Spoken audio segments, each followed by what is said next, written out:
আমরা জানি পূর্ব দিকে হইল দরজা, পূর্ব দিকে দরজা, দরজার আগে রুকনে হজরে আসওয়াদ, দক্ষিণ পূর্ব কোণ, দক্ষিণ পূর্ব কোণ হজরে আসওয়াদ, হজরে আসওয়াদ থেকে আপনার তওয়াফ স্টার্ট।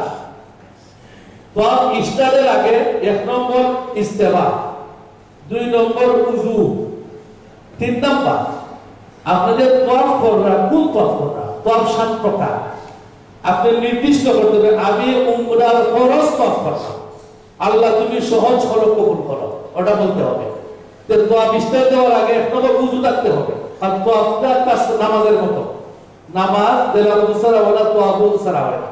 তো উযু রইল, ইস্তেবা করলাম, বস যখন ঠিক হজরে আসওয়াদের বরাবর আপনি ওইটা কিনা বুঝতা না, কারণ এটা দেখা যায় না, ভাবতো কোনা তো দেখা যায়, ও কোনা বরাবর মসজিদে হারাম ও সবুজ বাতি লক্ষায়, যারা গেছো, যারা দেখছো, যারা গেছো না দেখবা সবুজ বাতি সাইনো তালা, হেরম শরীফ সাইড তালা সবুজ বাতি। তো আমরা একবার সবুজ বাতির ভাইসাই, একবার ও কোনা ভাইসাই সাইয়া যখন দেখি দুটোটা বরাবর, তো আমি যখন বুঝলাম আমি ঠিক হজরে আসওয়াদের বরাবর হইছি, তখন এর আগে তো আমার উযু আছে, ইস্তেবাও আছে, এখন আমি জাস্ট খালি তওয়াফ করতে হলাম, ওটা নির্দিষ্ট করতাম কি আল্লাহ আমি উমরার ফরজ তওয়াফ করব, তুমি সহজ করো, কবুল করো, ফজর আত বাড়াইবা, বিসমিল্লাহি আল্লাহু আকবার, ওই আত চুম্বন করতাম।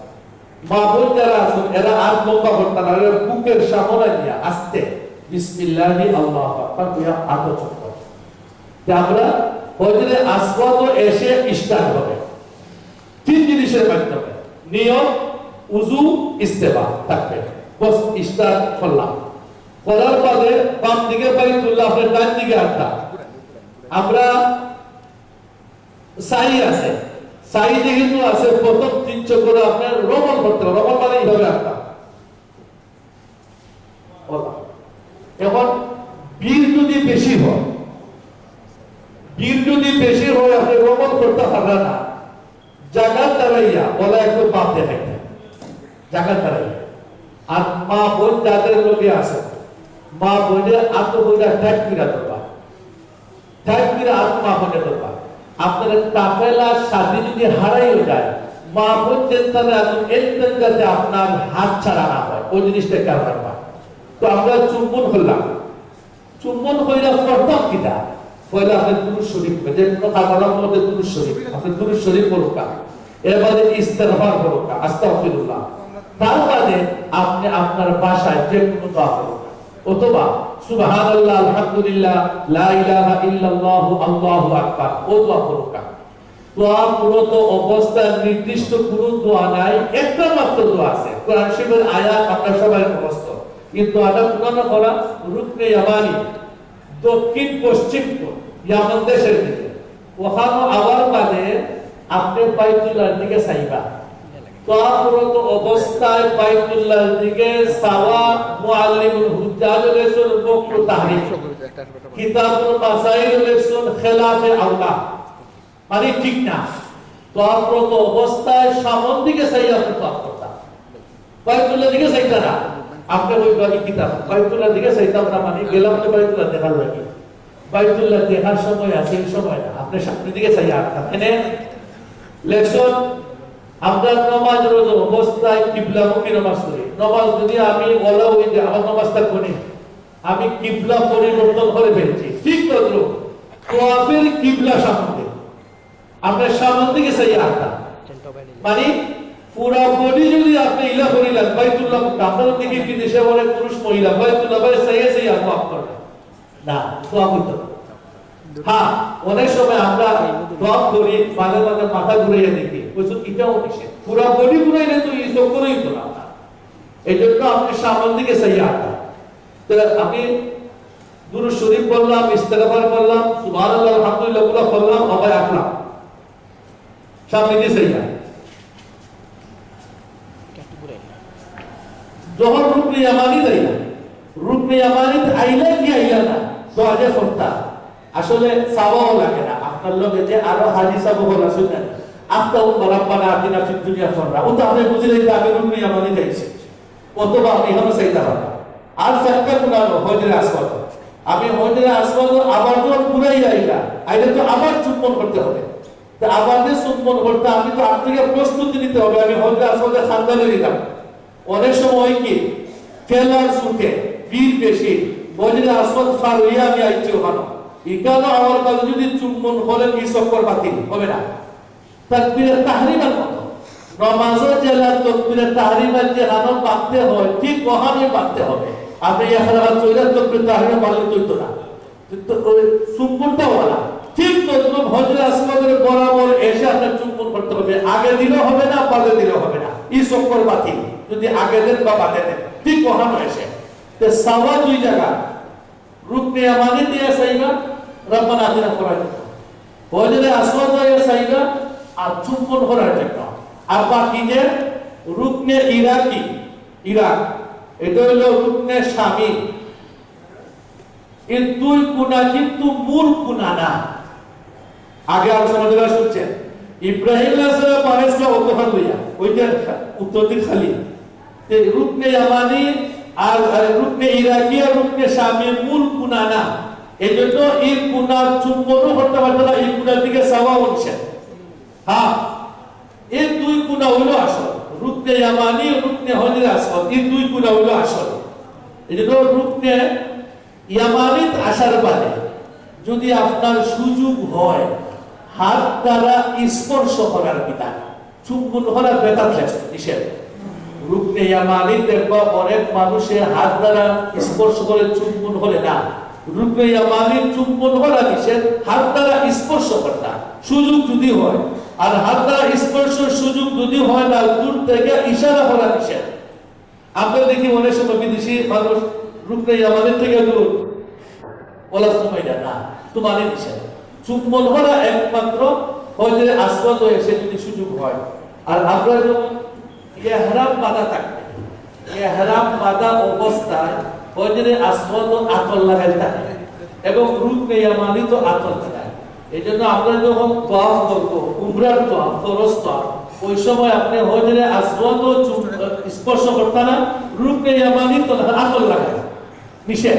আপনি যখন উমরা কমপ্লিট করে নরমালি দিবা তখন আপনি চুম্বন করুকা বাইতুল্লাহ এই রুকনে ইয়ামানি পারলে করুকা হজরে আসওয়াদ করুকা। কিন্তু ফরজ তো আপনি তো ইহরাম অবস্থায় চুম্বন করা যায় না, আর খান্দাও আদাব নাই সময়। যাই হোক, আমরা ইস্তার দিলাম এক চক্কর দিয়া রব্বানা আতিনা পড়তে পারে, আবার হজরে আসওয়াদ দিলাম, আবার চক্কর বিসমিল্লাহি আল্লাহু আকবার, আবার আপনি রমল করবা। তিন চক্কর রমল করা, বাদের 4 চক্কর নরমাল রাখা, তাহলে 7 চক্করে 7টা চক্কর। আর ইস্টার করছি পয়লা চক্করের আগে এক চক্কর, এই চক্কর হলো 8টা, চক্কর হলো হয়টা 7টা, 7 চক্কর 8 চক্কর হলে যখন শেষ ওই তখন ইস্তেবা ছিল, তখন ইস্তেবা তুমি লেখা 7 চক্কর ইস্তেবা থাকবে, 8 চক্কর হলে যখন শেষ ইস্তেবা শেষ। হ্যাঁ, তোয়াফরত অবস্থায় আযান শুনে গেছে মনে করুন, যখন আপনি নামাজ পড়তা, নামাজ যে পড়তা ইস্তেমায় নামাজ পড়তা না, ইস্তেমা তুলিয়া নামাজ বলা। আবার যখন কোন 3 চক্কর যে আদান করে গেছে আপনি নামাজটা বলুকা, বাদে 60 চক্কর আবার ইস্তেমা করবা, আর নামাজের সময় ইস্তেমা তুলি লেখা। আচ্ছা, 3 চক্কর দেওয়ার বাদে আপনি বুঝু গেছে কি মনে হয়? এগুলা কিন্তু অনেক বয়স্ক মানুষ, কারণ মানুষের ভিড় বেশি, 1 ঘন্টা লাগে তোয়াফ করতে, 40 মিনিট লাগে, আধা ঘন্টা লাগে, বেশি মানুষের বেশি সময়। এখন আপনি 3 চক্কর বাদে গেছি কি উজু, এখন কিতা করতে হবে? উজু যদি যাই কি আশপাশ দমদমের পানি আছে, আপনি দমদমের পানিটা যেভাবেই হোক উঁচু করে এসে যেখানে আপনার উজু গেছে ওখানে তোয়াফ অফ করবা, ওখান থেকে বাকি চক্কর ঘুরাইবে। কিতা বলেছে 3 চক্করের আগে যদি উজু যাই কি তাহলে ফলের থেকে ফরাটা বাড়া, আর 3 চক্কর পুরা হওয়ার বাদে যদি উজু যায় তাহলে বাকি 60 চক্কর আমরা উজু করে ইয়া করতাম। তো এইভাবে আমরা তোয়াফ কমপ্লিট করলাম, শেষ। এখন কিতা এখন হইল পূর্ব দিক দেখুন মাকাম ইব্রাহিম, ওইটা মাকাম ইব্রাহিম আলাইহিস সালাম বাইতুল্লাহ শরীফ নির্মাণ করার সময় এখানে তো লিফটের সিস্টেম আছে না, ওইটাই ছিল না, তখন নির্মাণ করতে করতে উঁচুই গেছে। আল্লাহ উঠতে পারতাম না, আল্লাহ তার ব্যবস্থা করা বেহেশত থেকে তুই দেখাতে পারে ফাতর হলে বলছেন তুমি বেহেশতের ফাতর উঠো, উঠিয়া কাজ করো। বলে তিনজন উঠলে বলে উঠো, উঠছে অটো উপরে উঠে গেছে, অটো আবার যখন নামার প্রয়োজন হয়েছে অটো নিচে নামে গেছে। তো ফাতর তো ইব্রাহিম তো খলিলুল্লাহ আল্লাহর বন্ধু, তো ফাতর তো দীর্ঘ সময় দাঁড়াই তাহলে শক্ত কষ্ট হবে। এই জন্য আল্লাহ পাক রব্বুল আলামিন কুদরতিভাবে ওই পাথরকে তুলার মতো নরম করে দিয়েছেন। এই জন্য উনি দাঁড়িয়ে যখন কাজ করছেন, যেহেতু পাথর নরম, উনার পা মুবারক আদার নিচে ঢুকে গেছে। এখন পর্যন্ত পার আঙ্গুলের চাপ এখন পর্যন্ত আছে ওই গ্লাসের ভিতরে।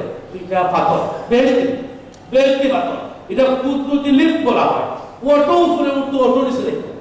দেখুন 2 রাকাত নামাজ পড়ার আমরা বিধান হলো পূর্ব দিকে মাকাম ইব্রাহিমের সামনে করে বাইতুল্লাহের সামনে রেখে 2 রাকাত নামাজ। এই নামাজটা হলো ওয়াজিব তাওয়াফ। তাওয়াফের 2 রাকাত ওয়াজিব নামাজ। যে সময় আপনি তাওয়াফ করবা 2 রাকাত নামাজ পড়তে হবে, এই নামাজটা ওয়াজিব। আল্লাহ বলে ওয়াত্তাখিযু মিন মাকাম ইব্রাহিম মুসাল্লা, মাকাম ইব্রাহিমকে নামাজের স্থান করা। যে ইব্রাহিম আলাইহিস সালাম পাথর দ্বারা এই নামাজ পড়ছেন, ওটার সামনে রেখে তুমি নামাজ পড়ো। পূর্ব দিকে অনেক সময় বীর হয়ে গেছে, বীর এর যদি জায়গা পায় তো আলহামদুলিল্লাহ, যদি পাওয়া যায় না হেরোদের যে কোনো গানে পড়লে নামাজ পড়ে সবও কোনো কমে হবে না। তো আপনি নামাজ পড়লাম 2 রাকাত, পড়ার বাদে আপনি আব্দুল্লাহ দোয়া করবা, কিন্তু আপনি বলেন তো অবস্থায় দোয়া করবো। মক্কার 15 জায়গায় দোয়া করতে হয়, জায়গায় জায়গায় বলবো। আপনি দোয়া করতে অবস্থায় দোয়া করবো, আপনি 2 রাকাত ওয়াজিব নামাজ পড়ে দোয়া করছেন, দোয়া করবো। এর মধ্যে আপনার জমজমের পানি খাইবেন, জমজমের পানি পড় নোট পড়। আপনি প্রথম গিয়ে যদি আপনি ঠান্ডা পানি হাত গলা বসে যাবে, এই জন্য ঠান্ডা গরমে মিলাইয়া খাইবা। হাদিসও আছে মুনাফিকের জমজমের পানি খায় বাসাবাসি, 1 গ্লাস আধা গ্লাস সামান্য। আর প্রকৃত মুমিন যে একবারে গলা বন্ধ খায়, ঠাসিয়া খায়, গড়িয়া খায়, এগুলো মুমিনের লক্ষণ। এই জন্য আমরা জানেন না চাইলেও তৃপ্তির সাথে জমজমের পানি খাই। মাথার দিব, চেহারার দিব, ফাউজালাপুর আছে, ওখানে হাদিসও আছে মাও জমজম আলিমা শুনিবালা জমজমের পানি যে নিয়তে পান করবে তার সব আশা আল্লাহ পাইবে। জমজমের খায়রু মাইন আলা ওয়াজহিল আরদি, পৃথিবীর ইতিহাসে সবচেয়ে শ্রেষ্ঠতম পানি হলো জমজমের পানি। জমজমের পানি খাইয়া আমার জানার মতো কত ক্যান্সার বলা হয়েছে। আপনারা আমার অবশ্যই বলা হবে যদি খাঁটি নিয়ত থাকে, আল্লাহর উপরে ভরসা করেন। জমজমের পানি খাইলাম, এর মাঝে যাইব সোফা মারবা, ওই আপনার ওদিকে সোফা মারবা।